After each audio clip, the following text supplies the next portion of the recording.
My parents expect me to be my handicapped sister's slave for the rest of my life because I was put here to be her caretaker. Now they don't know what to do because I won't be coming back home. My sister is severely autistic. She requires attention almost 24/7 and cannot be left alone. She is nonverbal and cannot take care of herself at all. Despite the fact that she is only 12, she is extremely destructive and violent and destroys anything she gets her hands on. I hate her. That should be wrong to say, but it doesn't feel like it. I was only 6 years old when she was born, and since then I've never solely had my parents' attention. Even since I can remember, the world has revolved around her. I was moved out of my room into the basement at 7 because she needed to be in the room next to my parents. All of my toys as a child were destroyed by her, and my parents simply ignored me when I complained. Even when I was 14 and she destroyed a Mac my school gave me, I was in the wrong. Along with this, I am expected to take care of her and drop everything I do for her. I can never make plans with friends because my parents expect me to be there if they need me to take care of her. Even when I do somehow get time to myself, I am required to leave if they need me. If I do not, then I am punished. The recent example of this is when I went to see the new Spider-Man movie, and was grounded because I turned my phone off in the theater. It seems as if I am nothing more than a slave to them, and anything involving her simply overshadows me. This last week I was chosen to give a speech at a school event.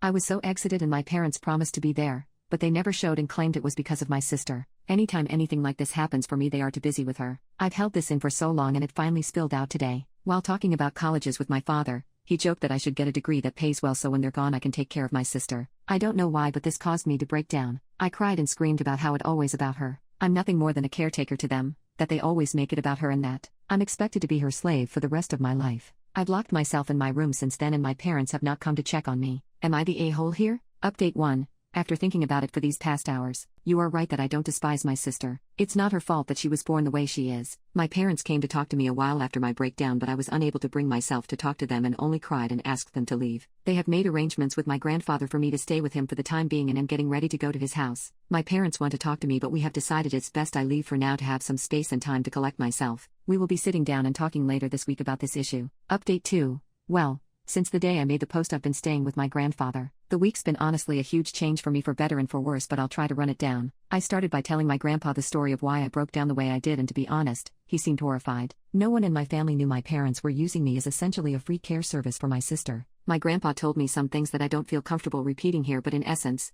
my sister is supposed to be getting care from a professional, and my parents were ignoring that. Along with this, I was not supposed to be caring for her at all with her mental state, as apparently she is a danger to herself and others. With everything else I told him, along with stuff like the movie Indecent, he was really mad and told me to not contact my parents without him there. He pretty much told me that he would be meeting with my parents beforehand and that he was going to be there when I sat down with them. It didn't end here either. The rest of the week consisted of other family checking in on me and telling me things my parents hid from me. This included the fact that my parents have been taking money from family to fund a caretaker that doesn't exist. Suffice to say, this week has been rough. But the upside is that even through all this, my extended family has been giving me more love than I've felt in a while. My grandfather spent this last week making up for the time I've lost, encouraging me to spend time with friends and do things I want to do. My aunts and uncles have also been helping me through the week. Well, Saturday night I sat down with my parents to talk. It went badly, to say the least. They came clean to me about everything. They told me things I will not repeat here, but they did not apologize. My parents still claim that I somehow owed my sister my time. My father even said, "You were put here to be her caretaker." I won't lie and say I was composed.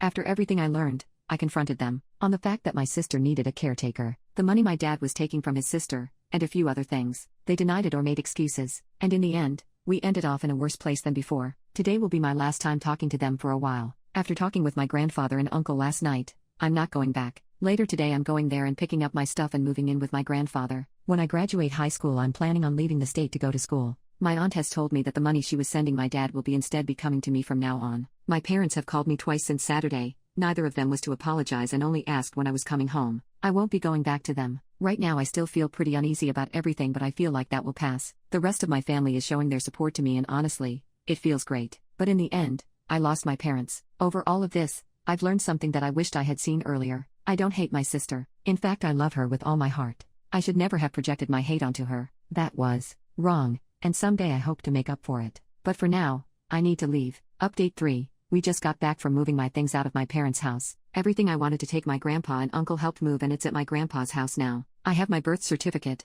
social security card, and every other document and record I could think of. My parents were quiet the whole time I was there. Shortly after I arrived, my dad left with my sister, and my mom only hovered over us silently as I moved. It took a while, but as we left she broke down and told me she loved me and would miss me. I hugged her and said goodbye, and that was it. Even now I sit here and wonder if she really meant it. After this whole week of her not saying anything, she waited till the end. I hope she meant it. Right now though, I think I just need to look ahead. Maybe one day me and my parents can reconnect. I hope so.